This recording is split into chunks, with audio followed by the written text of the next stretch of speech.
Saudamos você com a graça e a paz do Senhor Jesus Cristo. Que Deus abençoe a tua vida e que hoje a verdade que está oculta ou estava oculta há séculos possa brilhar na tua mente e no teu coração. Nós vamos tratar de um tema que é bastante provável você ainda não o conhece em profundidade, razão pela qual, se você tiver condições de fazer as suas anotações, tiver a Bíblia para acompanhar e também mais tarde tiver tempo para revisitar o tema, faça isso, porque acredito você será beneficiado. Mas antes do tema de hoje, nós vamos fazer aquilo que o Senhor nos ordenou, conforme está escrito em Malaquias, capítulo 3, versículo número 10. A Bíblia diz: trazei todos os dízimos à casa do tesouro, para que haja mantimento na minha casa, e depois fazei prova de mim, diz o Senhor dos Exércitos, etc, etc. O propósito do dízimo é para que haja um mantimento. E hoje você vai escutar uma mensagem que vai te parecer nova, embora não seja, porque a revelação de Deus é antiga. Mas a verdade vai brilhar. E é exatamente esse o propósito dos dízimos, fazer com que a verdade que Deus tem para o seu povo chegue até ele. Detalhe, ele disse que deve haver mantimento na sua casa. O mantimento é o espiritual.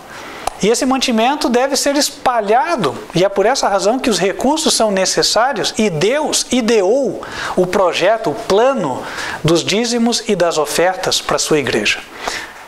Embora eu não viva do Evangelho, não vivo de dízimos e ofertas, não uso eles para o meu sustento pessoal, também sou dizimista e ofertante como você. Para que, juntos, unidos no mesmo esforço e propósito, nós possamos contribuir para que outros levem esta mensagem a todos os cantos da terra. E também sejam produzidos materiais que apoiem esta obra. Por exemplo, nós temos aqui alguns folhetos, os quais eu repito a cada semana, estão disponíveis para que sejam retirados por você, a fim de que você faça o teu trabalho evangelístico. Se você tem interesse em fazer a obra evangelística e te faltam materiais, entre em contato com o ministério.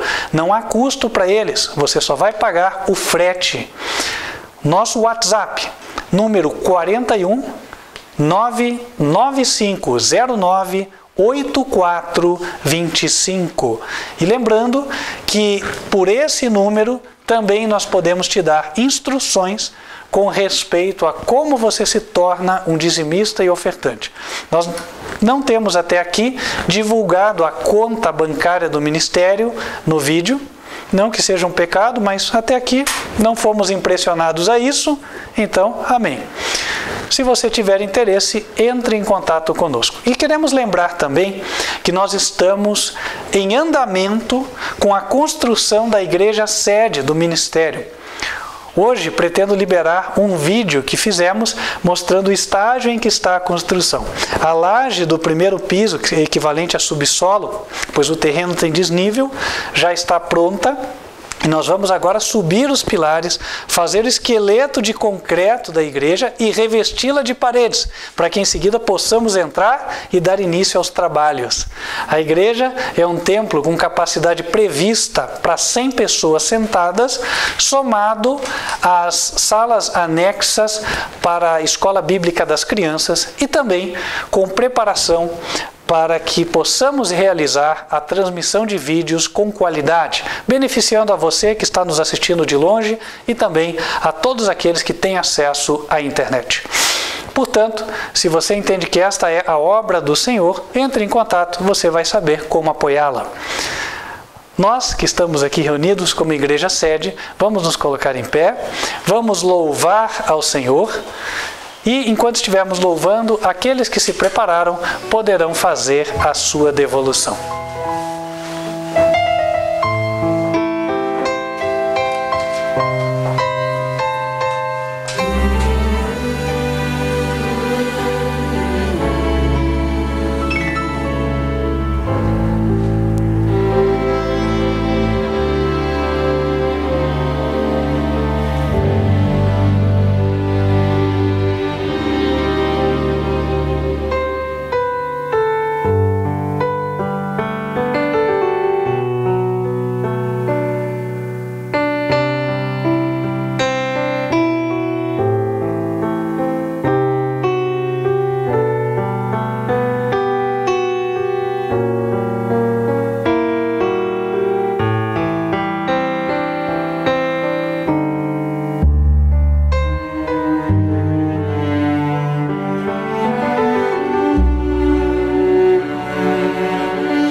quando o encontrei,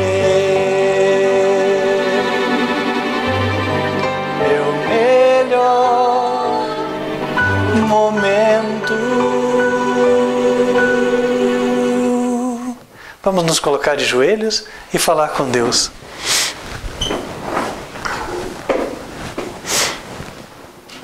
Santo e bom Deus, que nos altos céus habitas, Criador dos céus e da terra, Deus Todo-Poderoso, como povo estamos pedindo a Tua bênção sobre estas pequeninas contribuições de dízimos e ofertas, para que o Teu glorioso propósito de salvação de almas seja cumprido. Que o Senhor possa abençoar todos aqueles que estão empenhados nesta obra, que recebem destes recursos, Senhor. E também que abençoe os administradores, para que possam proceder com prudência, com honestidade, e os teus recursos rendam o máximo para a tua obra. Amém. Abençoe a tua igreja. Abençoe o propósito missionário que cada um tem. E também, Senhor, abençoe a cada irmão dizimista e ofertante, cujo coração foi movido por Ti para contribuir com esta obra. Pedimos a Deus que possas também nos conduzir nesta segunda hora por meio do Teu Filho amado, o Senhor Jesus Cristo. Amém. Que Ele possa, Senhor, usar-me como instrumento para que sejam as Suas palavras, e não as minhas, a edificarem a Tua igreja e povo. Pedimos a Deus que a mensagem possa se fazer clara, todos possam entender, e que possam, Senhor, guardar no coração as pérolas da verdade que hoje hão de receber. Amém. Pedimos, Senhor, estas bênçãos, em nome de Cristo Jesus. Amém. Amém.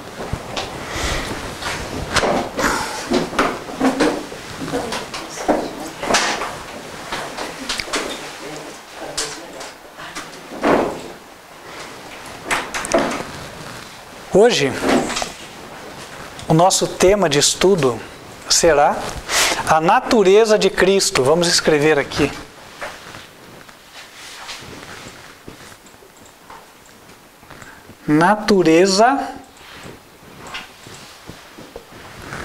A natureza de Cristo.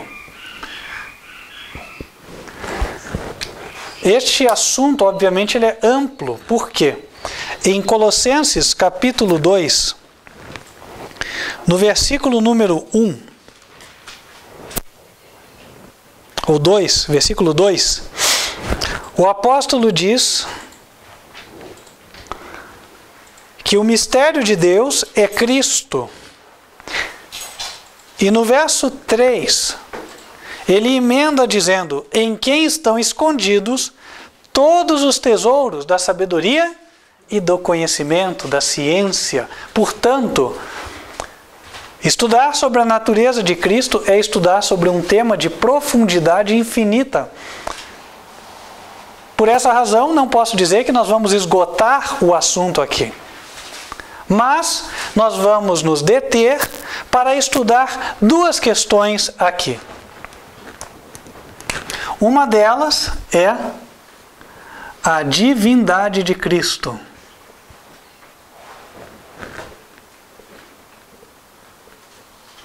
E a outra, a qual também está relacionada com esta primeira, é a vida em si mesmo. Vou colocar entre parênteses isso aqui. A vida em si mesmo de Cristo. São duas coisas. Esta é a número 1 e aqui a número 2, a vida em si mesmo de Cristo.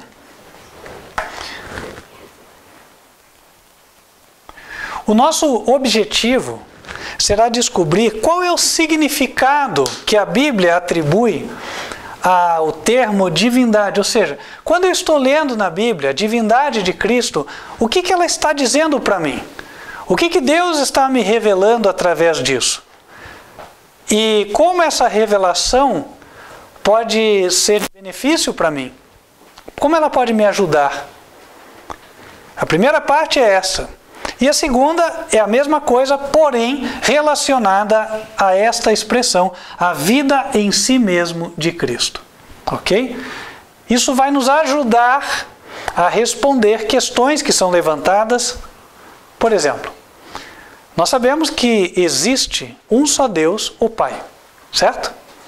1 Coríntios, capítulo 8, versículo 6, é um lugar onde apresenta a declaração de fé da Igreja Apostólica, e é o que eles dizem. Todavia, para nós, há, no sentido de existir, um só Deus, o Pai. Só que daí, outras pessoas com quem nós nos encontramos falam, mas... E o que dizer da divindade de Cristo? Se Cristo é divino, ele não tem que ser Deus? Bom, a Bíblia afirma que Jesus é Filho de Deus. E fala exatamente assim, sem tirar nem pôr. Nós podemos abrir no Evangelho de Marcos, capítulo 1, versículo 1. E nós vamos encontrar isso revelado lá. E se nós estivermos dispostos a aprender da Bíblia como crianças, quer dizer, crianças recém-alfabetizadas, entendo exatamente da forma que eu leio, aí não vai ser difícil de entender a verdade. Marcos 1, verso 1 diz, princípio do Evangelho de Jesus Cristo, Filho de Deus. Certo? Jesus é Filho de Deus, ponto. Nós não vamos entrar hoje naquela questão que já abordamos, que é, tem versos da Bíblia que foram mal traduzidos e levam a um entendimento equivocado no tocante a Jesus. E aí pessoas entendem que ele seria Deus. Não, não é. Há um só Deus, o Pai, e Jesus é o Filho de Deus. Mas vamos procurar entender agora estas outras questões. Convido os irmãos para abrirem as Bíblias em Colossenses, capítulo 2, versículos 8 e 9. Versículo 8. Ele diz, isso é o apóstolo Paulo falando para a igreja da cidade de Colossos, na sua carta, dando um conselho para eles, para que eles não sigam os ensinos, as práticas mundanas. E aí ele fala no versículo 8, tende cuidado para que ninguém vos faça presa sua por meio de filosofias e vãs sutilezas, segundo a tradição dos homens, segundo os rudimentos do mundo e não segundo Cristo, porque nele habita corporalmente toda a plenitude da divindade. Esses dois versos formam um todo único, ou seja, o verso 8 ajuda a explicar o 9. Se eu entender bem o 8, sabendo que o verso 9 é uma continuação do 8, fica fácil de entender. Tá? No versículo 8, ele começa dizendo assim, Colossenses 2, versículo 8. No versículo 8 ele começa dando um alerta, por assim dizer. Olha, tenham cuidado para que ninguém faça vocês presa. O que é presa? Você vê na natureza, né? O leopardo foi lá no meio do mato alto, se disfarçou, de repente ele pulou e caiu em cima da presa, pegou. Então, alguém fazer com que eu me torne uma presa é o seguinte, eu sento estou ali numa mesa, né? Posso estar batendo um papo, conversando na hora do almoço e tal, e aí entra o assunto da religião, ou outro assunto qualquer. E aí você expõe a tua opinião, e a pessoa também expõe a opinião dela. E daí você começa a raciocinar com base no que ela diz, fala, poxa, mas não é que faz sentido? Olha, acho que ele tem razão. Então, você se tornou presa do pensamento dele. Entende? É contra isso que Paulo estava advertindo. Falou, olha, que ninguém vos faça presa sua. Presa sua por meio de filosofias e vãs sutilezas, né? É muito comum, cedo ou tarde, numa roda de conversa, entrar o assunto de filosofia de vida, não é assim? Religião, etc. E aí cada um coloca a sua opinião. E as filosofias humanas, por vezes, elas têm alguns erros bastante sutis, e esses erros cativam a mente das pessoas, quer dizer, a pessoa passa a acreditar naquilo. Tem tanta gente que acredita, por exemplo, no horóscopo, não é assim? O horóscopo é uma sutileza do erro. Você fala, não, impossível acreditar. Impossível para você que lê a Bíblia. Agora, para quem não lê a Bíblia, ele está sem defesa contra essas filosofias. Ele olha para os astros e fala, poxa, coisas grandes. Por que aquele astro está daquele jeito? Por que do outro? Aí chega alguém com uma resposta. Não, aquele está daquele jeito porque ele representa isso e tal. Ele tem a ver com o teu destino e tal. E de repente, na mente da pessoa, aquilo cola, né? E ela fica com aquela filosofia. Então Paulo estava preocupado para que os crentes da igreja de Colosso não fossem desviados das verdades bíblicas que tinham aprendido, dos princípios ensinados na Escritura Sagrada, que eles não fossem desviados disso para ideias humanas. Na religião sempre houve esta batalha, né? O que a Bíblia diz versus o que o homem diz. Então ele falou, olha, que ninguém faça vocês presa por meio de filosofias e vãs sutilezas, segundo a tradição dos homens, a ideia dos homens, segundo os rudimentos do mundo e não segundo Cristo. Tem um contraste aqui. Uma coisa é o que o homem ensina, é o que ele acha, é o achismo. Outra coisa é o que a Bíblia ensina, é o que Cristo ensina. Então, Paulo fala, olha, vocês permaneçam no ensino de Cristo, na obediência de Cristo, e não na obediência ao mundo, seguindo as ideias do mundo, as práticas do mundo, que aqui são representadas pelos rudimentos do mundo. O que são rudimentos? Quando você fala, por exemplo, aquela é uma estrutura rudimentar, é uma estrutura muito simples. Quando a gente fala, por exemplo, né, as construções dos índios são construções rudimentares, né? Por quê? É feito só de pau a pique, tem, sei lá, bambu, terra, sabe-se lá o que eles usam para fazer, mas é uma coisa que você vê que ela não é assim, acabada como isso aqui, poxa, tem uma cerâmica, isso aqui tem um rejunte e tal, né? Isso aqui está no esquadro, está no prumo, lá não. Né? Os rudimentos do mundo, quando Paulo fala, ele compara então essas ideias mundanas, as filosofias que existem por aí, as opiniões das pessoas, compara elas com uma casa muito mal acabada. Né? Uma coisa muito mal feita, olha os rudimentos do mundo aí. Filosofias que não satisfazem a vida. E aí ele por contraste, ele fala, olha, isso aí não tem nada a ver com Cristo. Que ninguém engane vocês, para que vocês fiquem nessas filosofias aí. Porque isso não é o que é de Cristo. Bom, então já deu para entender. Qual é o comparativo? Ensinos do mundo com ensinos de Cristo. Obediência aos homens com obediência à palavra de Deus. Esse é o comparativo que ele está fazendo. Certo? Está claro pelo texto? Até aqui, tudo tranquilo? Tudo tranquilo. Bom, e aí ele continua o texto. Se ele continua o texto, a ideia segue sendo a mesma, certo? O ensino segue sendo o mesmo. E aí a gente vai para o versículo 9. Ele fala, ó, tá vendo? Tem um contraste entre o mundo e Cristo. O mundo é filosofias do mundo, obediência à opinião dos homens e tal. Cristo é outra coisa, que a gente já sabe. Obediência à palavra, ensino da palavra, não é assim? Cristo é a palavra. Cristo é o verbo. E aí, versículo 9. Porque nele, em Cristo, habita corporalmente toda a plenitude da divindade. Opa! Esse termo aqui, ele está relacionado com o contraste apresentado no verso anterior. O contraste era ensinos do mundo versus ensinos da palavra do Senhor. Obediência aos homens versus obediência à Bíblia. Então, quando ele fala em Cristo está a plenitude da divindade, nós conseguimos entender uma coisa. Em Cristo está a plenitude do ensino bíblico. Em Cristo está a plenitude da obediência à Bíblia, da obediência aos princípios do céu.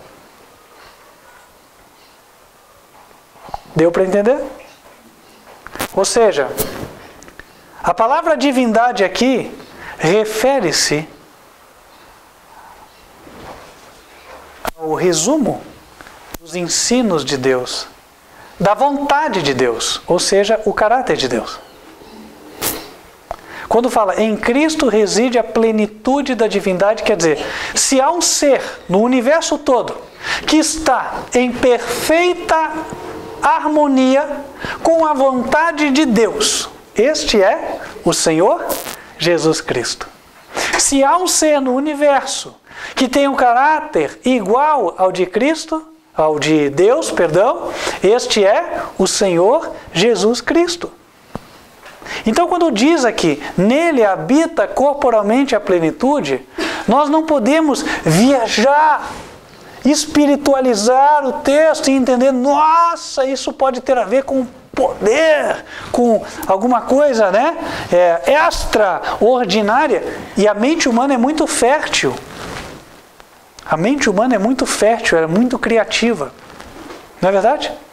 A pessoa olha isso e o diabo trata de cegar a pessoa. Para ela entender, não, a plenitude da divindade, vou resumir da minha mente. Então é que ele tem que ser Deus. Não é assim? É o que a gente escuta. Mas quando a gente analisa o que a Escritura está dizendo, com critério, com cuidado, de uma forma sistemática, nós vemos que a realidade é outra. Ele está falando aqui de coisas abstratas. Ele está falando de ensinos. Ele está falando de obediência. Só para confirmar, veja o versículo 5 e versículo 6 e versículo 7.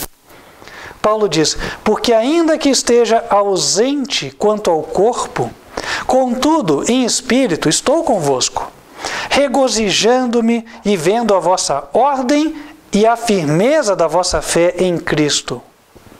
Como, pois, recebestes o Senhor Jesus Cristo, assim também andai nele, arraigados, edificados nele, confirmados na fé, assim como fostes ensinados. O que o Paulo tinha ensinado para a igreja de Colossos, irmãos? O que vocês acham? O que ele tinha ensinado? A palavra de Deus, obedecer a palavra do Senhor, obedecer os mandamentos do Senhor. Correto? Então ele está falando de obediência versus desobediência. Aí no verso 8 ele fala, tende cuidado para que ninguém vos faça presa sua. Paulo falou, que bom que vocês estão andando em obediência. Amém.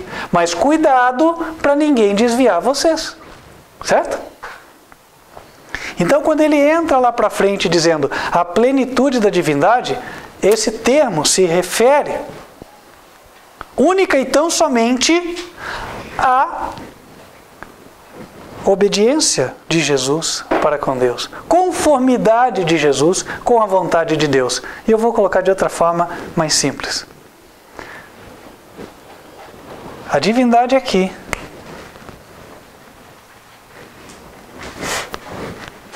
ela está relacionada com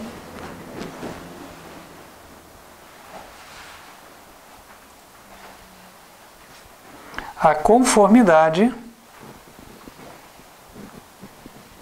com os mandamentos de Deus.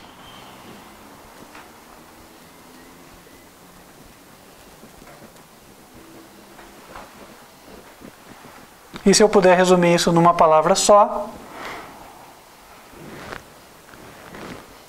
eu posso falar caráter igual, e eu posso associar também com santidade. Tem muita gente que tem um conceito falso de santidade.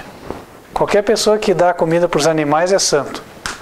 Qualquer pessoa que dá ajuda para os pobres é santo, né? Aí tem santo disso, santo daquilo, né? E não é assim. A santidade não é fruto da obra humana. A santidade é uma conformidade com o caráter de Deus. Do ponto de vista bíblico, só isso é o que se encaixa. Em Levíticos, capítulo 19, falando da transformação que nós temos de ter no nosso caráter, o Senhor usa a palavra santo. Vocês abrirem lá. Levítico 19, versículo 2. Fala a toda a congregação dos filhos de Israel e diz-lhes: santos sereis, porque eu, o Senhor, vosso Deus, sou santo. Levítico 19, verso 2. Santos sereis, porque eu, o Senhor, sou santo.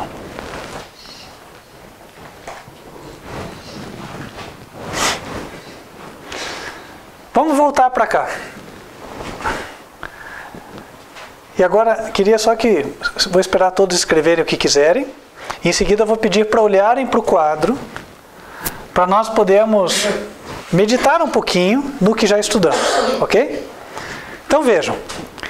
Em Cristo habita a plenitude da divindade, a plenitude do caráter de Deus. Faz sentido? A plenitude da santidade de Deus. Faz sentido?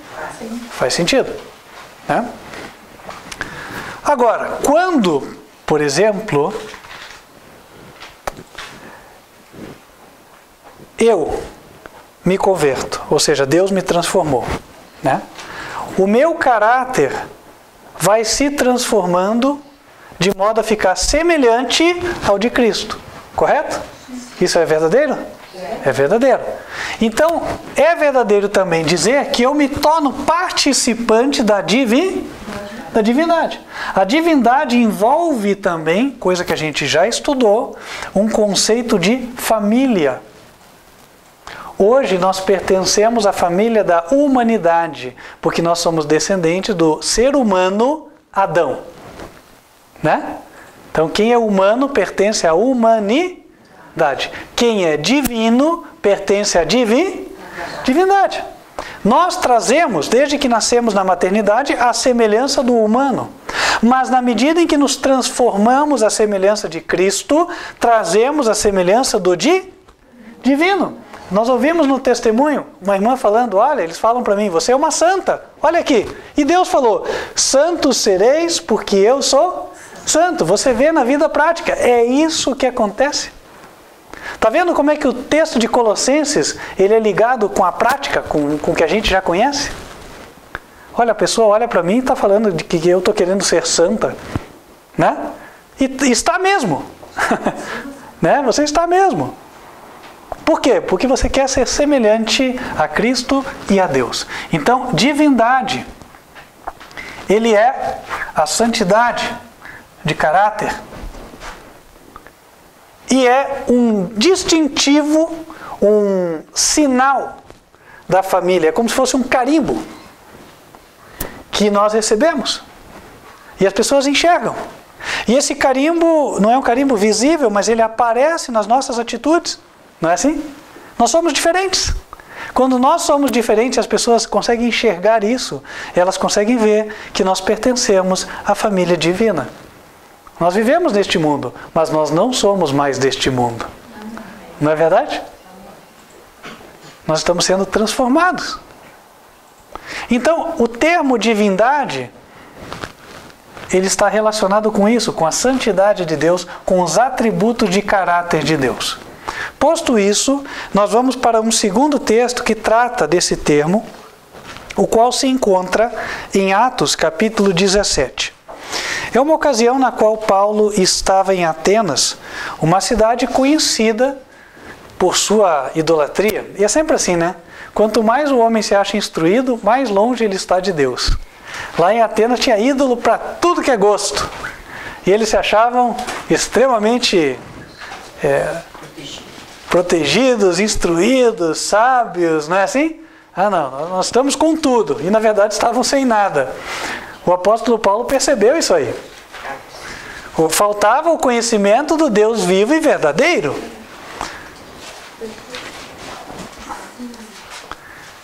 Versículo 16. E enquanto Paulo os esperava em Atenas, o seu espírito se comovia em si mesmo, vendo a cidade tão entregue à idolatria, de sorte que disputava na sinagoga com os judeus e religiosos, e todos os dias na praça com os que se apresentavam. E alguns dos filósofos epicureus e estoicos contendiam com ele. Uns diziam: que quer dizer esse paroleiro? Então Paulo falava bastante. Não era tímido, não, né? E outros: parece que é pregador de deuses estranhos. Eles tinham tantos deuses, era mais um, né? Porque lhes anunciava a Jesus e a ressurreição. Versículo 19. E tomando-o, o levaram ao Areópago, dizendo: poderemos nós saber que nova doutrina é essa de que falas? Pois coisas estranhas nos trazes aos ouvidos. Queremos, pois, saber o que vem a ser isso. Pois todos os atenienses e estrangeiros residentes de nenhuma outra coisa se ocupavam, senão de dizer e ouvir alguma novidade. Uma vida extremamente inútil, né? Sem propósito. Só de satisfazer a curiosidade. Versículo 22. E estando Paulo no meio do Areópago, disse: varões atenienses, em tudo vos vejo um tanto supersticiosos. Por quê? Passando eu e vendo os vossos santuários, achei também um altar em que estava escrito: ao Deus desconhecido. Esse, pois, que vós honrais, não o conhecendo, é o que eu vos anuncio. O Deus que fez o mundo e tudo o que nele há, sendo o Senhor do céu e da terra, não habita em templos feitos por mãos de homens, nem tampouco é servido por mãos de homens, como que necessitando de alguma coisa, pois ele mesmo é quem dá a todos a vida, a respiração e todas as coisas. E de um só fez toda a geração dos homens para habitar sobre a face da terra, determinando os tempos já dantes ordenados e os limites da sua habitação, para que buscassem ao Senhor, se porventura, tateando, o pudessem achar, ainda que não está longe de cada um de nós, porque nele vivemos, nos movemos e existimos. Como também alguns dos vossos poetas disseram, pois somos também sua geração. Até aqui, o apóstolo Paulo apresenta o Deus, o único Deus, como Criador dos céus, da terra e dos homens. Ele diz: o Deus que fez o mundo e tudo que nele há, o Deus que é o Senhor do céu e da terra. E termina dizendo: nós somos geração dele. Quer dizer, ele nos fez. Em seguida, ele vai tratar de outra questão, que é o caráter da divindade, o caráter de Deus. Verso 29. Sendo nós, pois, geração de Deus, não havemos de cuidar que a divindade seja semelhante ao ouro, à prata ou à pedra esculpida por artifício e imaginação dos homens. Paro aqui.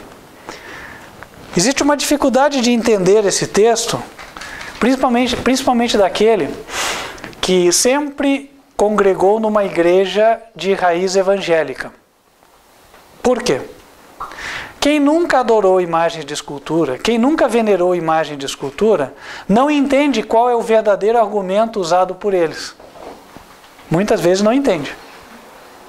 Quando você chega para uma pessoa que venera a imagem, que tem a imagem em casa, e fala: você está adorando a imagem, o que é que ela te responde?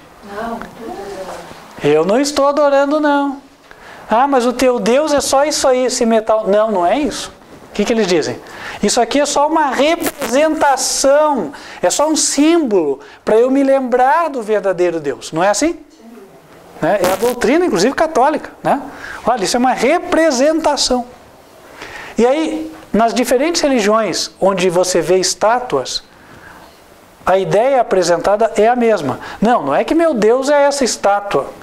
Eu não sou ignorante. O que acontece é que essa é uma representação do meu Deus. Agora notem uma coisa.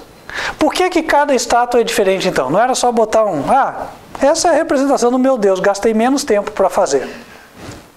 Que tal? Bem simples. Por que eles cuidam, fazem com uma série de detalhes, tem todo um cuidado para fazer? Não é só para deixar a santinha bonitinha, é que a gente vê mais o católico, né? Que daí você vê aquela imagem de uma mulher assim com feição portuguesa, né? Tez branca de pele e tal, ou seja, cor de pele branca e tal. Mas não, existe todo um cuidado ali para se colocar. Por quê? Quer se transmitir através da imagem os atributos que eu entendo que aquele Deus tem. Por exemplo, você vai lá na Índia, tem Deus que tem seios, né? Aí às vezes um braço está assim, outro está assim e tal. Por quê? Porque ele acredita que aquela é uma divindade feminina. Certo? Então ele expressa na sua estatueta as características que ele entende que o seu Deus possui. Né? São frutos da mente humana? São, mas é a ideia dele. Né? A ideia dele é, não, meu Deus tem esse caráter, então se o Deus tem caráter de vingador, quando ele faz a estatueta, a cara do Deus não é uma cara sorridente, uma cara de bravo, certo? E assim por diante. Tanto que você vai, por exemplo, né, você desce aqui, lá para Antonina, Morretes, às vezes você vê aquelas esculturas de madeira, dele fala, é para expulsar mau espírito, não é assim? Aí tem uma carona assim, feia, né? Por que a cara é feia? Não, bota a cara feia, porque esse aqui é um guerreiro, né? Vai expulsar o mau espírito. Então, o que eles transmitem através das estatuetas? Os atributos das suas divindades. Por isso que não são todas estátuas iguais. Não fosse por isso, podia muito bem ser padronizado. Uma estátua, uma pessoa lá, esse é o meu Deus. Não, para mim esse Deus é Júpiter. E o outro fala, não, para mim é Ísis. E, só mudaria o nome, mas a estátua é sempre a mesma. Não é assim. Paulo estava em meio a este cenário. Ele via várias estatuetas. Cada estatueta com a sua feição, com as suas características diferentes. Né? Uma com uma cara de um jeito, outra com a cara do outro jeito, outra com o corpo de um jeito, outra com o corpo do outro jeito. Por exemplo, né, irmãos? Os gregos que criam em muitos deuses. Né? Tinha lá o Poseidon do mar, né? Tinha o Zeus, soltava raio, né? Tinha o Eros, né? E assim vai, tantos. Cada um era de um jeito. As estátuas não eram todas iguais, correto? A Medusa, né? Famosa até. Cabelo de cobra, enfim. Então cada um era de uma forma. Paulo, quando enxerga isso, ele começa a ver que eles tentam representar os atributos dos deuses que eles acreditavam, nos quais eles acreditavam. E agora Paulo bota ou coloca o atributo de Deus em contraste com os atributos daquelas divindades. E aí é quando ele fala, sendo nós geração de Deus, não havemos de cuidar que a divindade seja semelhante ao ouro, à prata ou à pedra esculpida por artifício e imaginação dos homens. O que ele está passando de mensagem? E aqui é um equívoco.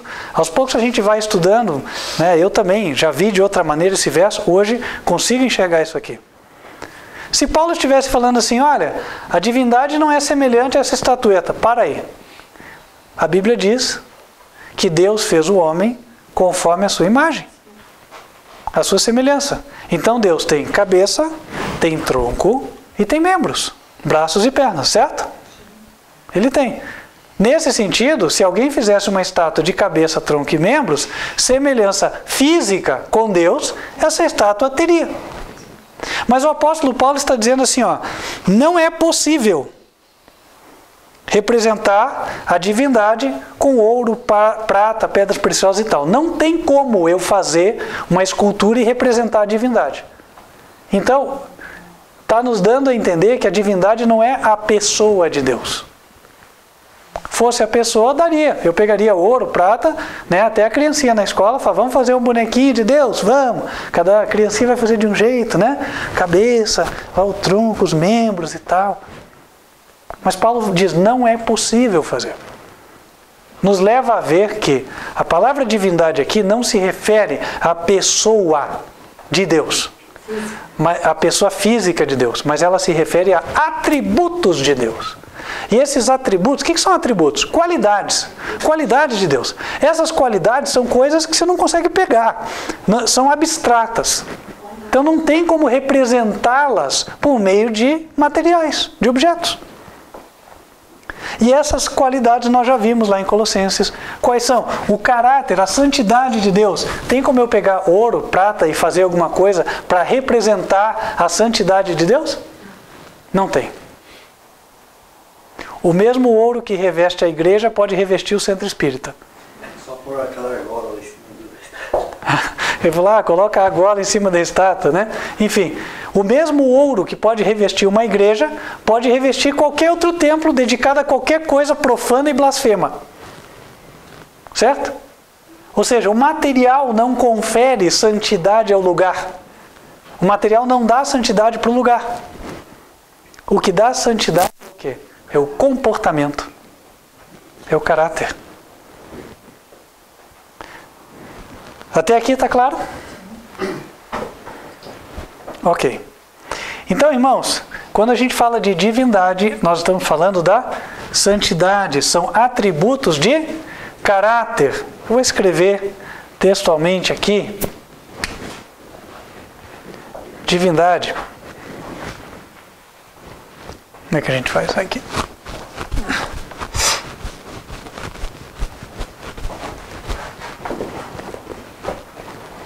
Santidade barra atributos de caráter.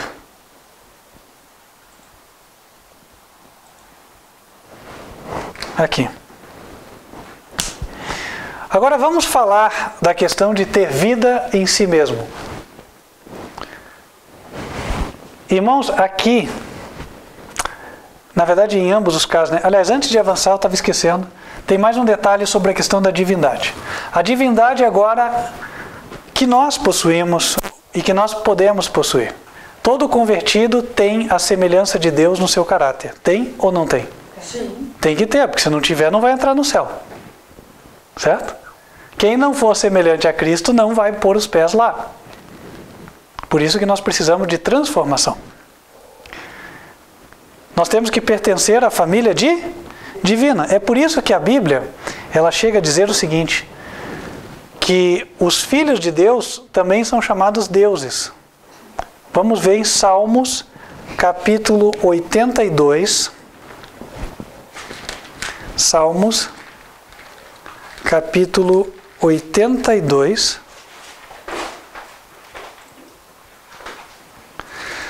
Versículos 1 e 6. Salmos 82, versículos 1 e 6. Deus, Salmos 82, podem abrir. Capítulo 82. Vamos ler primeiro o verso número 1. Deus está na congregação dos poderosos. Julga no meio dos deuses. Como assim? Deus está na congregação divina. Ali está na congregação divina. Aqui diz congregação, no meio dos deuses. Como assim? A Bíblia fala que existe um só Deus? Como é que ele fala deuses? O que ele está querendo dizer? O verso 6 vai nos ajudar a entender. Vamos lá. Versículo 6. Eu disse, vós sois deuses, e vós outros sois todos filhos do Altíssimo. Não está em linha com o que nós estamos estudando? Os filhos de Deus têm a divindade. É nesse sentido que o verso está dizendo, vós sois deuses. Entendem? Então, ou seja, o que faz Deus ser o que Ele é, não é o poder que Ele possui, mas é o seu caráter. Exemplo, só para ficar claro para a gente. Existiram pessoas na Terra que foram muito poderosas, mas ninguém quer ser associado a elas. Por exemplo, Nero. Nero foi o imperador do mundo, certo? Agora, quem quer ter o seu nome associado a Nero? Quem quer colocar no seu filho o nome Nero? Por quê? Porque é vergonhoso. Note, apesar de ele ter o poder na mão, ele não tinha um caráter digno. E isso não deu honra, não deu respeito. Quem respeita o nome Nero hoje? Ninguém. Né? Nem para cachorro serve, né? Só quando você vê um bem bravo para morder o bandido mesmo, aí Nero, né? Agora vamos lá. Agora vamos comparar com outro. Nero mandou decapitar a Paulo, o apóstolo Paulo. Paulo não tinha nada. Paulo foi trazido em cadeias, correntes, preso. Seria equivalente a algemado hoje, diante de Nero. E foi condenado por Nero a ser decapitado. Mas quem é Paulo hoje? Quantos pais e mães têm orgulho de colocar o nome Paulo, Paula no filho, na filha? Não é?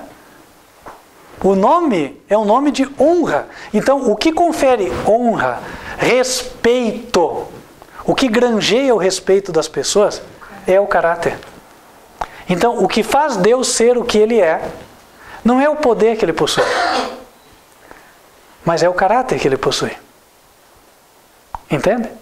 E isso vai ficar mais claro agora, logo depois quando a gente passar para a segunda parte. Mas só para fechar essa primeira, em Efésios, capítulo 3, a Bíblia fala que nós podemos ser cheios da plenitude de Deus. Aliás, antes de Efésios, irmãos, vamos para Colossenses, só para ter uma ordem mais coerente. Colossenses, nós tínhamos visto que Cristo, nele habita a plenitude da divindade, da santidade, dos atributos do caráter de Deus. No capítulo 1,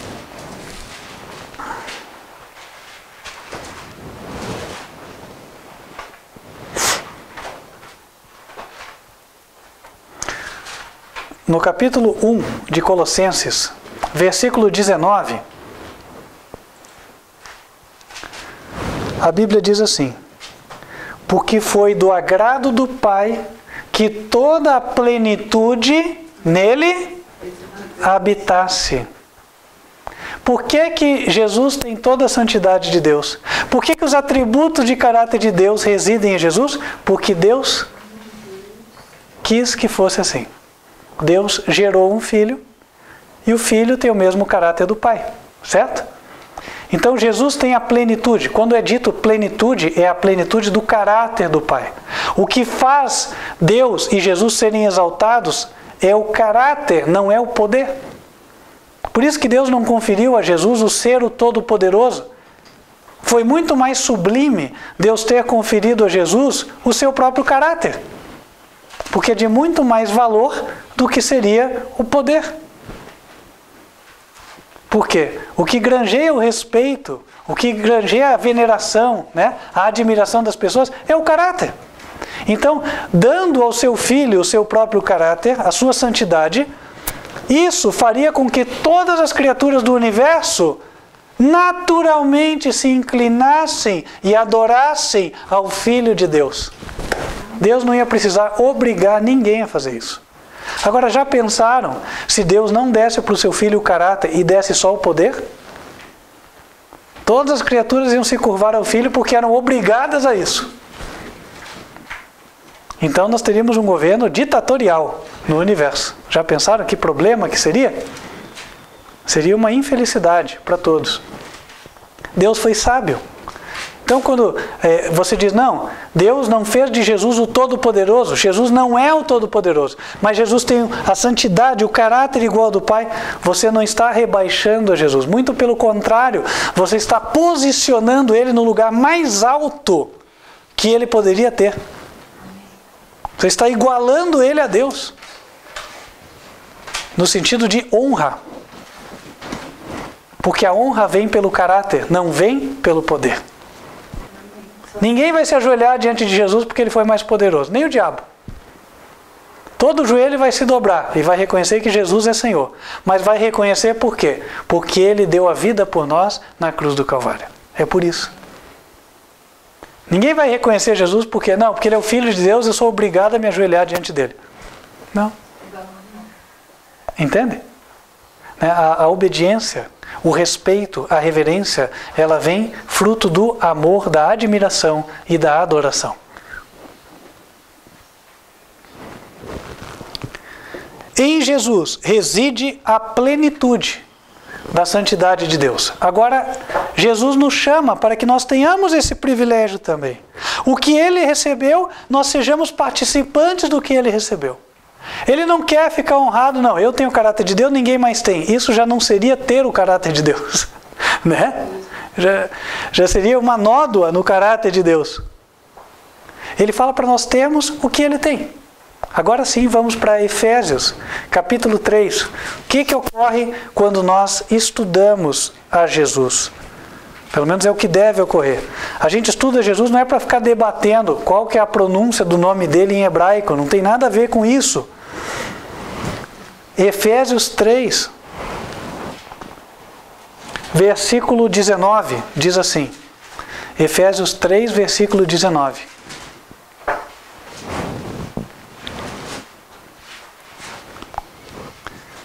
E conhecer o amor de Cristo, que excede todo o entendimento, para que sejais cheios de toda a plenitude de Deus.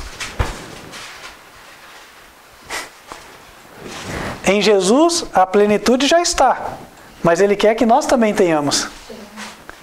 Ele tem o caráter, uma santidade igual a de Deus, pois Ele quer que nós cheguemos nesse patamar também.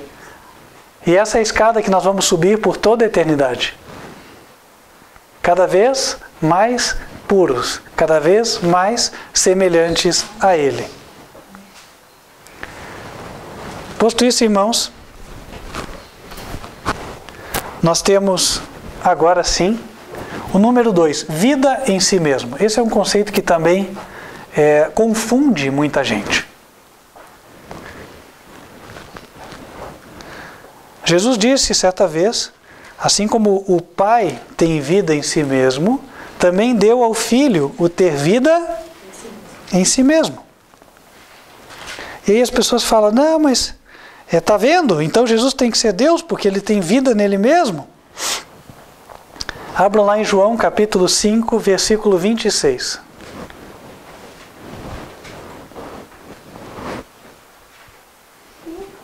João 5, versículo 26. Aliás, irmãos, marque ali, mas em João eu lembrei de um verso. Eu queria só deixar com os irmãos que esse verso eu acho fantástico. E à luz do que nós estudamos agora, ele pode ser melhor compreendido. João capítulo 1.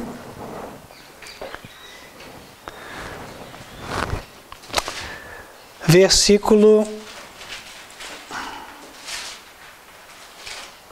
16.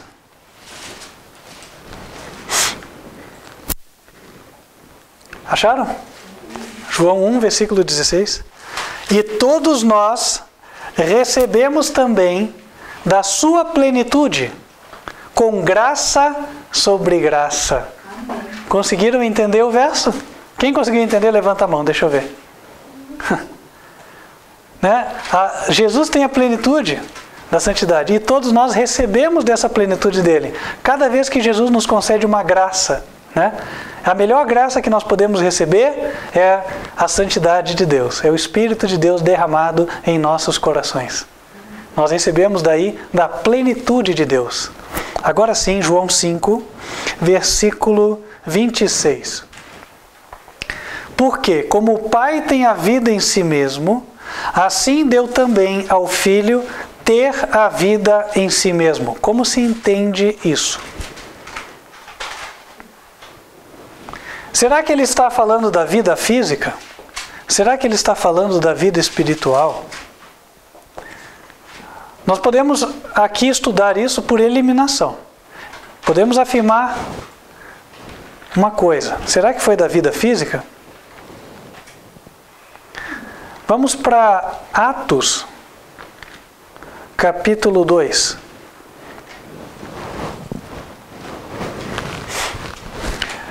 Se Jesus tivesse vida física em si mesmo, o que teria acontecido depois que ele morreu lá na cruz do Calvário? Em primeiro lugar, será que ele poderia ter morrido? Não. Se ele tivesse vida nele mesmo? Não. Você consegue matar? Não. Não conseguiria. Não seria possível ele ser morto. Mas se ele tivesse vida em si mesmo, ainda que ele estivesse na sepultura, ele ia se auto-ressuscitar. Faz sentido? Se ele tem vida em si mesmo, né? Se ele tivesse vida em si mesmo, ele ia se auto-ressuscitar. O que a Bíblia diz com respeito à ressurreição de Jesus? Vamos para Atos, capítulo 2, versículo 32. Diz assim: Deus ressuscitou a este Jesus, do que todos nós somos testemunhas. Opa, como é que aconteceu? Deus ressuscitou. Ah, foi Deus quem fez. E não é o único verso onde isso aparece. Atos 13, versículo 32. Abram lá, por favor. Atos 13, versículo 32. Ali a Bíblia diz: E nós vos anunciamos que a promessa que foi feita aos pais, Deus a cumpriu a nós, seus filhos, ressuscitando a Jesus. Como ocorreu? Deus ressuscitou a Jesus. Mais um verso, são muitos, eu vou citar só mais um, tá? Romanos capítulo 6.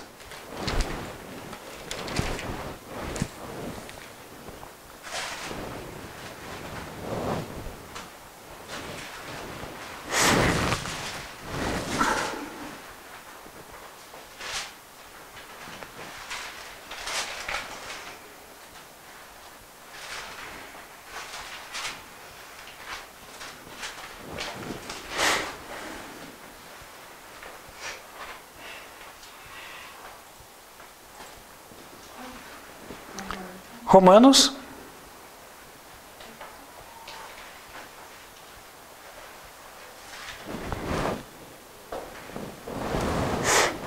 capítulo 6.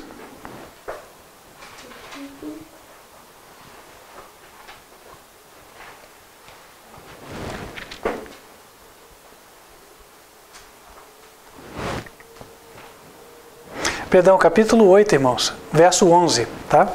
Estava olhando o 6, não é o 6. Capítulo 8, verso 11. Diz assim: E se o Espírito daquele que dos mortos ressuscitou a Jesus habita em vós, aquele que dos mortos ressuscitou a Cristo também vivificará o vosso corpo mortal pelo seu Espírito que em vós habita. Ou seja, aqui ele até fala o como ocorreu. Deus ressuscitou a Jesus. E ressuscitou, colocando em Jesus o seu Espírito. Está aí. Então, Jesus tinha vida física em si mesmo? Não. Então, vamos lá. Agora, esse termo, vida física em si mesmo. Eu vou abrir aqui para dois sentidos aqui, ó. Como se fosse questão de vestibular, né? Aqui, ó, quadradinho. Então, vida física e espiritual.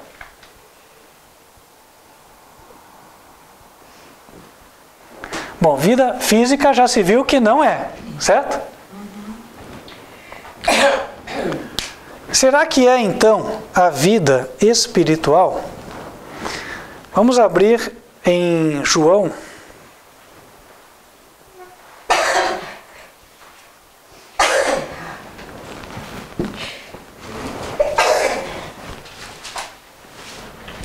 Capítulo 12, João capítulo 12,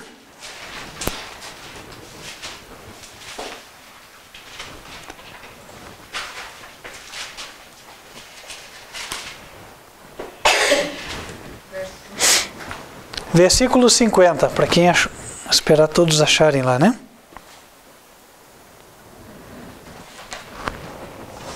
João 12, versículo 50.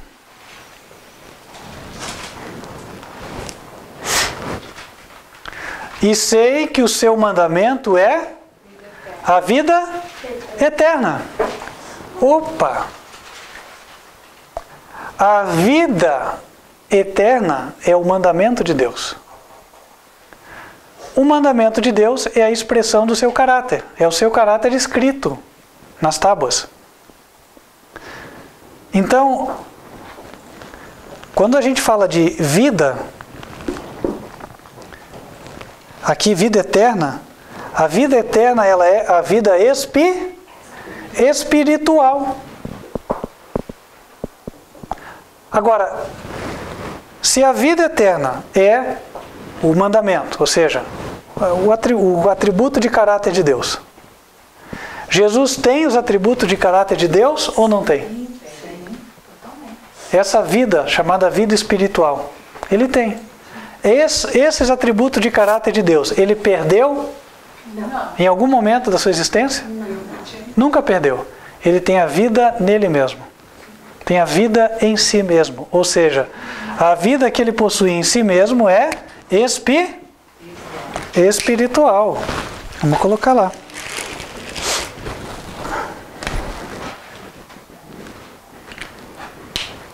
São a mesma coisa de lá de cima. Atributos de caráter, né?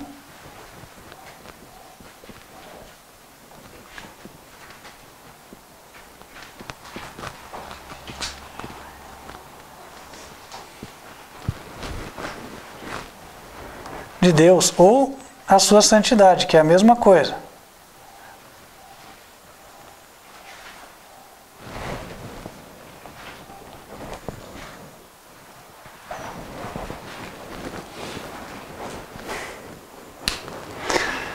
E ver como está tudo relacionado, né? Nós começamos com divindade, entendemos que ela se refere à santidade, atributos de caráter.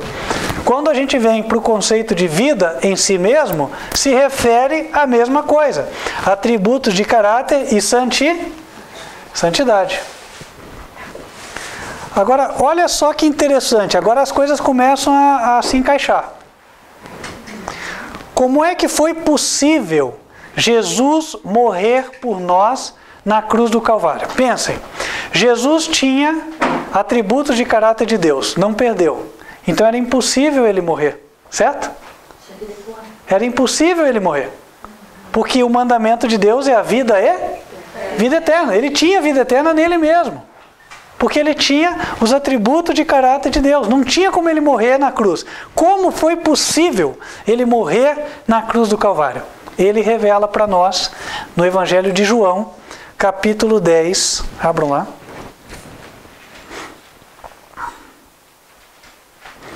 Evangelho de João, capítulo 10, versículos 17 e 18. Irmãos, tem luz nesse tema, por isso reestudem isso aqui. Tem luz aqui. 17. Por isso o Pai me ama, Jesus falou, porque dou a minha vida para tornar a tomá-la. Ninguém me tira de mim, mas eu de mim mesmo a dou. Tenho poder para dar e poder para tornar a tomá-la. Esse mandamento recebi de meu Pai. Olha só, Jesus tinha vida nele mesmo. Mas Deus conversou com ele e falou assim, gostaria que você morresse pela humanidade para salvar os meus filhos. Então ele recebeu um mandamento do seu Pai. E agora, em obediência, ele toma a decisão de se transformar no nosso Salvador, de morrer por nós. E isso ele faz voluntariamente. Mas para que ele morresse, era necessário que ele deixasse de ser identificado como esse que tem atributos de caráter iguais ao de Deus. Porque como tal ele jamais poderia morrer. A vida eterna é o mandamento de Deus. Enquanto Jesus estivesse em harmonia, não tinha como ele morrer. Como então seria possível ele morrer? 2 Coríntios, capítulo 5, nos apresenta a resposta.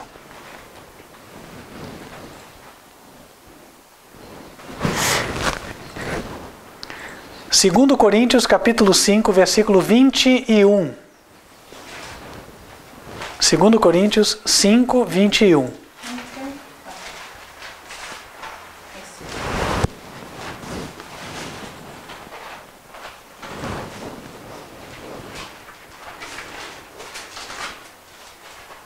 Diz o seguinte: aquele que não conheceu o pecado, o fez pecado por nós, para que nele fôssemos feitos justiça de Deus. Jesus não conheceu o pecado, mas Deus fez com que Jesus se tornasse pecado por nós. Agora sim, se ele, que era o santo, ele se torna pecado, então ele pode morrer. É naquele sentido que ele falou: eu entrego a minha vida. Jesus até ali era visto por Deus como alguém santo, inocente, imaculado. Mas naquele jardim do Getsemane, algo estranho aconteceu. Diz a Bíblia que Jesus começou a se angustiar e falar que a sua alma estava triste até a morte. Não foi assim? E aí aconteceu o quê?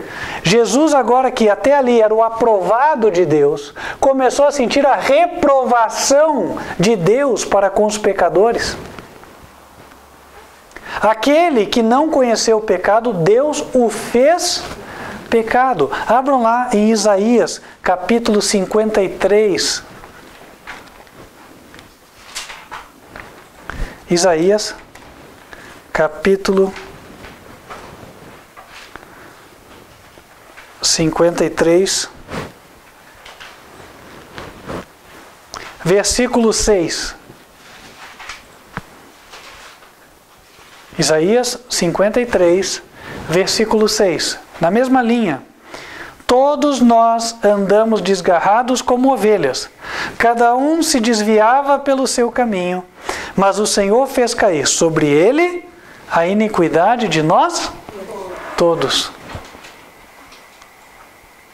Então, meus queridos irmãos, foi assim que Jesus pôde morrer por nós. Ele aceitou levar os nossos pecados sobre si. E naquele momento, ele deixou de ser visto por Deus como o Cordeiro Imaculado, como o Santo de Deus, e passou a ser visto como a serpente do deserto. Não sei se alguém aqui já parou para pensar, por que Deus mandou que uma serpente fosse colocada na cruz? Né? A serpente não é símbolo de Satanás? Por que Deus mandou a serpente ser colocada no madeiro, lá no Antigo Testamento?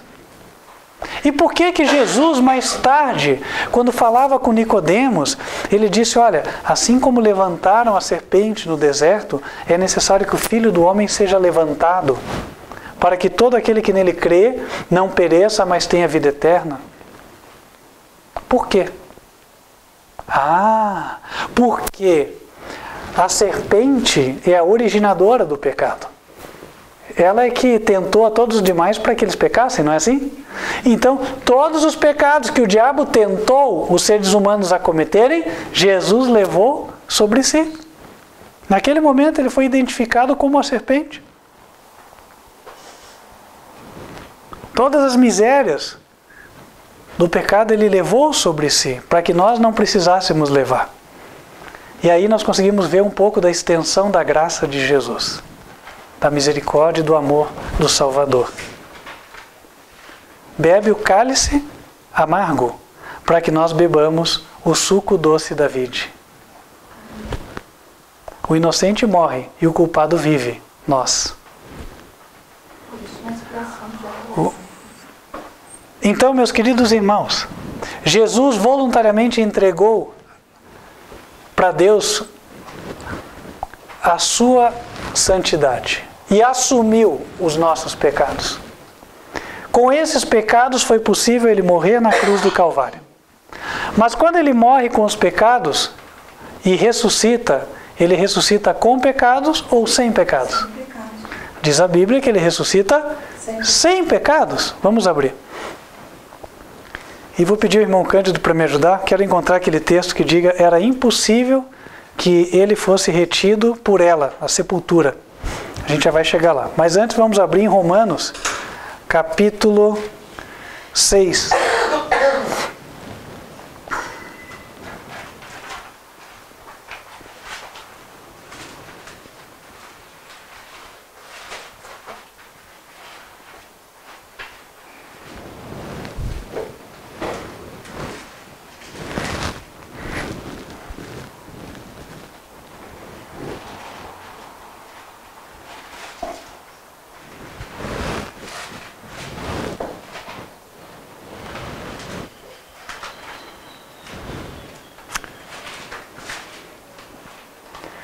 Versículo 9. Sabendo que, havendo Cristo ressuscitado dos mortos, já não morre, e a morte não mais terá domínio sobre ele. Por que não vai ter domínio? Porque ele não tem pecado. Certo? Ele morreu com os nossos pecados, mas ele ressuscita sem pecado. A morte não tem domínio sobre ele. O apóstolo Paulo chega a dizer que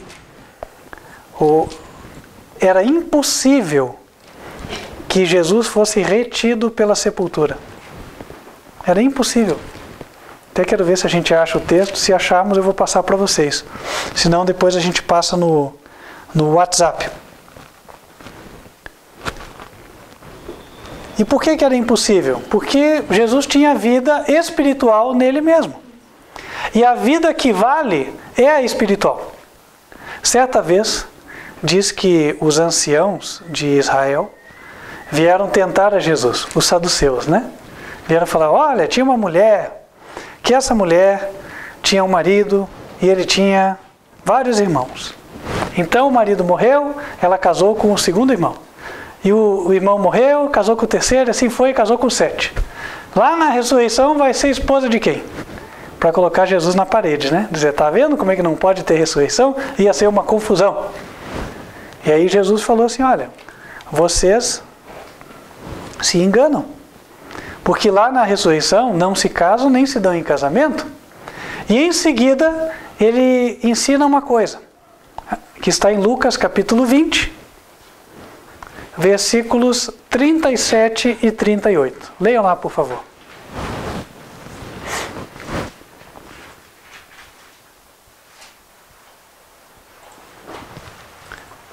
Lucas 20, versos 37 e 38.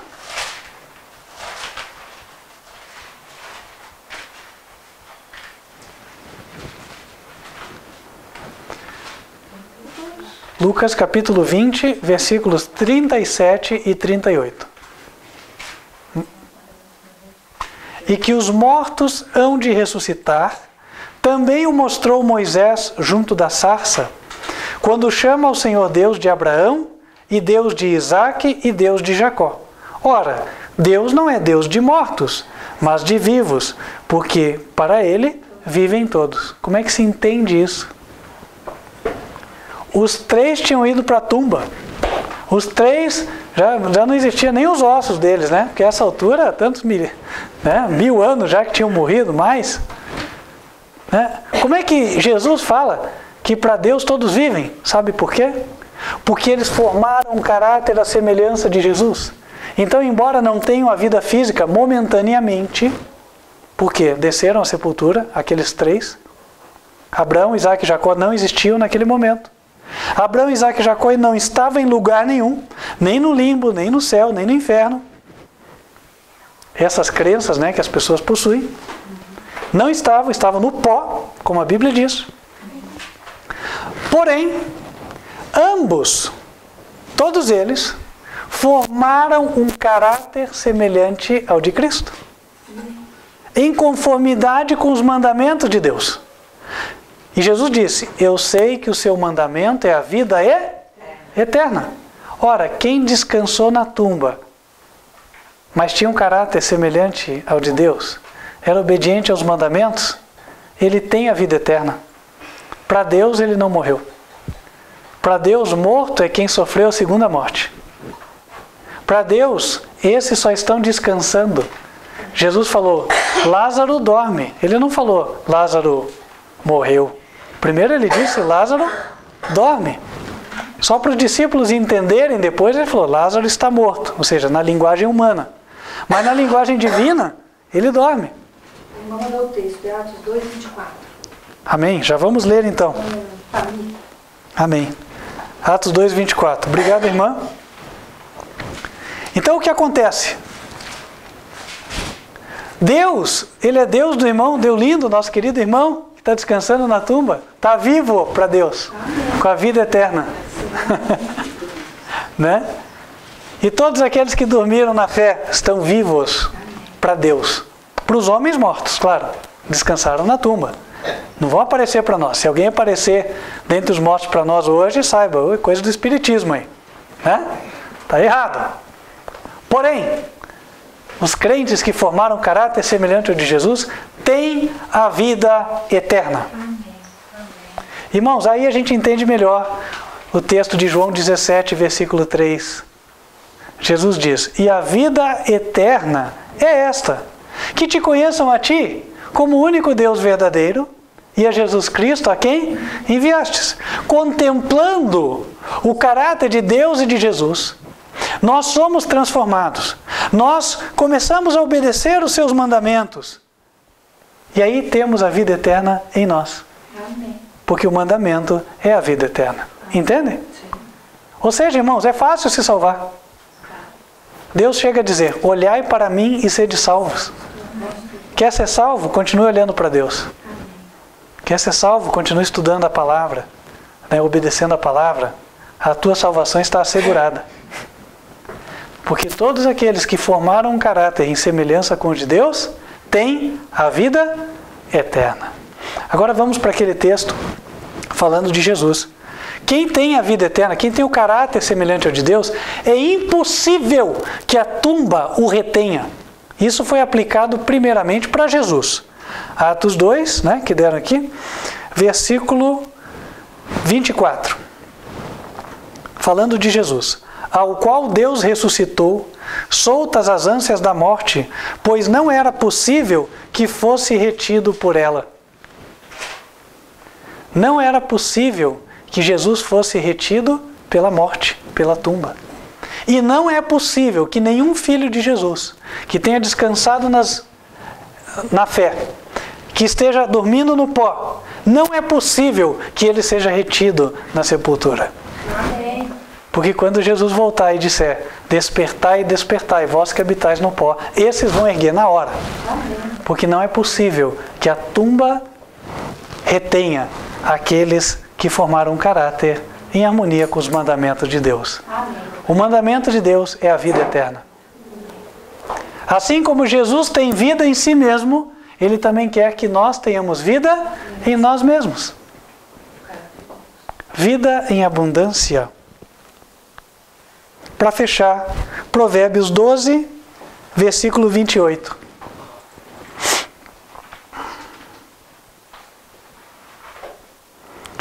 Abram lá, por favor. Provérbios 12, versículo 28.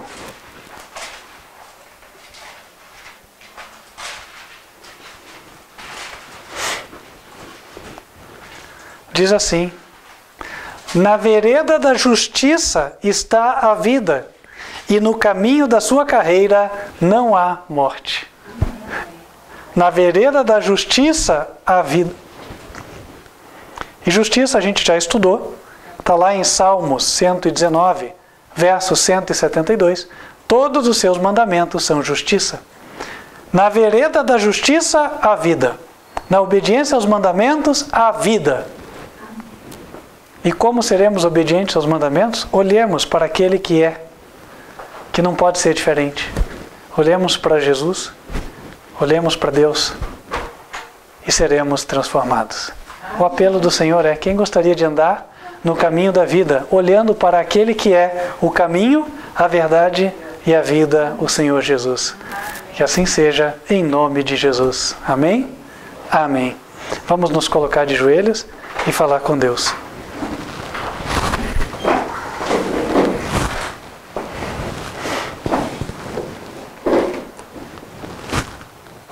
Senhor nosso Deus, queremos te agradecer. Te agradecer e te louvar e dizer que digno é o Cordeiro de toda adoração, de todo louvor, pelo que é e pelo que fez por nós. Assim como também digno é o Senhor, em primeira instância, como Supremo Criador. Digno é o Senhor da adoração suprema, por ter provido para nós, desde as eras, antes da eternidade, um Salvador. Queremos te agradecer, Senhor, e pedir que o Senhor coloque em nós o teu Espírito, para que, na proporção em que as tuas bênçãos foram fornecidas a nós, também o nosso louvor retorne a ti. Amém. E a nossa alegria e a nossa ação de graças. Amém. Senhor, abençoe a tua igreja para que ela seja uma bênção para os que habitam na terra. Amém. Que estas palavras de vida que hoje aqui recebemos, elas não fiquem restritas a nós, mas que nós façamos com que cheguem a outros. E assim, Senhor, as bênçãos espirituais que o Senhor planejou derramar sobre os teus filhos humanos, elas possam chegar a toda nação, tribo, língua e povo. Amém. Para pregar este evangelho maravilhoso, Senhor, ninguém é idôneo. Mas como o Senhor determinou que fossem pessoas pecadoras a transmitir o evangelho, como Isaías certa vez falou, nós repetimos dizendo: Senhor, eis-nos aqui, envia-nos a nós. Amém. Ajuda-nos, ó Deus, perdoe os nossos pecados e que, ó Senhor, tenhamos nós o privilégio e a alegria de compartilhar estas boas novas com aqueles que andam nas trevas. Amém. Pedimos estas bênçãos em nome do Senhor Jesus Cristo. Amém. Amém. Cândido, não sei se nós temos aí fácil o playback do Digno é o Cordeiro.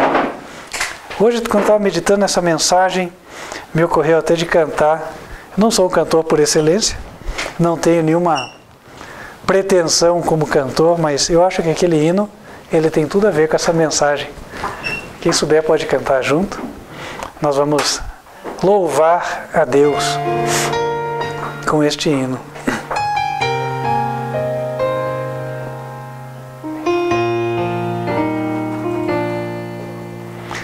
Qual foi a razão que fez o Rei do Universo tornar-se um de nós? Não há razão de nascer entre a palha e o pó.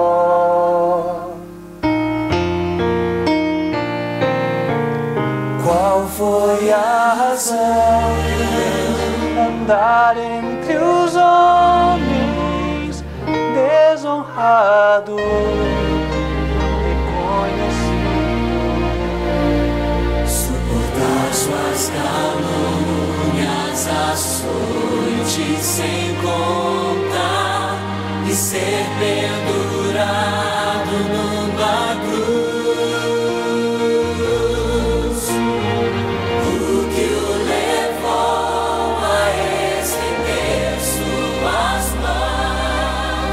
Para receber os prédios que eram dele. Só o infinito amor que teve por nós, digno,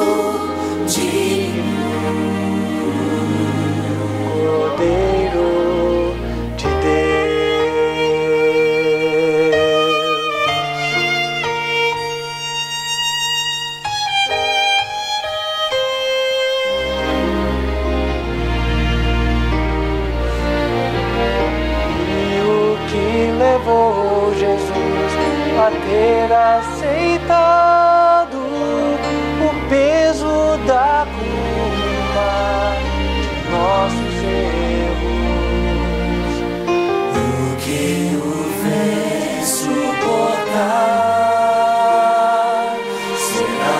afastado de Deus pelo pecado. Ele nos sarou por suas feridas, na cruz morrendo, para nos dar a vida. E carregou nossas enfermidades, levando nossas dores sobre si.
Você que nos assiste, queria convidá-lo a fechar os olhos para invocarmos as bênçãos do Senhor sobre a tua vida. Que o Senhor te abençoe e te guarde. Que o Senhor faça resplandecer o seu rosto sobre ti e de ti tenha misericórdia. Que o Senhor levante sobre ti o seu rosto e te dê a paz. Amém. Amém.